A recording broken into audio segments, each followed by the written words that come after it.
OpinionWay a sondé les particuliers, les Français qui vendent leurs biens immobiliers en 2018 pour voir quels étaient leurs réflexes, leurs habitudes.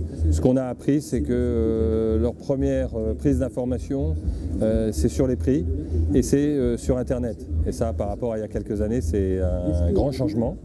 Alors évidemment, quand on est président de meilleures agences, c'est quelque chose qui m'intéresse beaucoup. Et donc, il y a une première prise d'information qui se fait là sur le net avant d'aller voir les professionnels. Quand il s'agit de fixer le prix de vente de son bien, là, c'est les agents immobiliers qui reprennent la main. C'est très intéressant. On a appris plein de choses. On a aussi appris que le projet immobilier, un projet de vente, c'est un processus très long dans la préparation. Et avant de lancer la vente de leurs biens, les Français y pensent pendant 6 à 7 mois.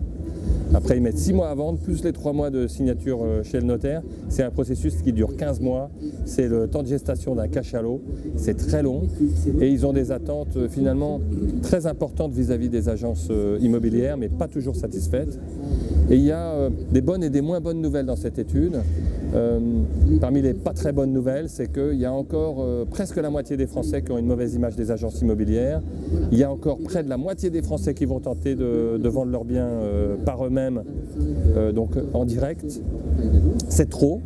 Et finalement, ces dernières années, on ne fait pas suffisamment de progrès. Il y a des très bonnes nouvelles et qui montrent que ceux qui font confiance aux agences connaissent plus le succès dans leur vente que ceux qui cherchent à vendre en direct. Et ça, c'est prouvé et on le voit bien. Et au final, on se rend compte que le digital est une formidable opportunité pour les agents immobiliers pour mettre en avant leur valeur ajoutée, pas toujours bien comprise par les Français, qui ne voient pas toujours ce qu'il y a en face de la commission, et qu'aujourd'hui, on a plein d'outils pour mieux expliquer quel est son métier, quelle est sa valeur ajoutée, comment est-ce qu'on accompagne les gens. Et les agences qui s'emparent du digital sont en train de gagner des parts de marché.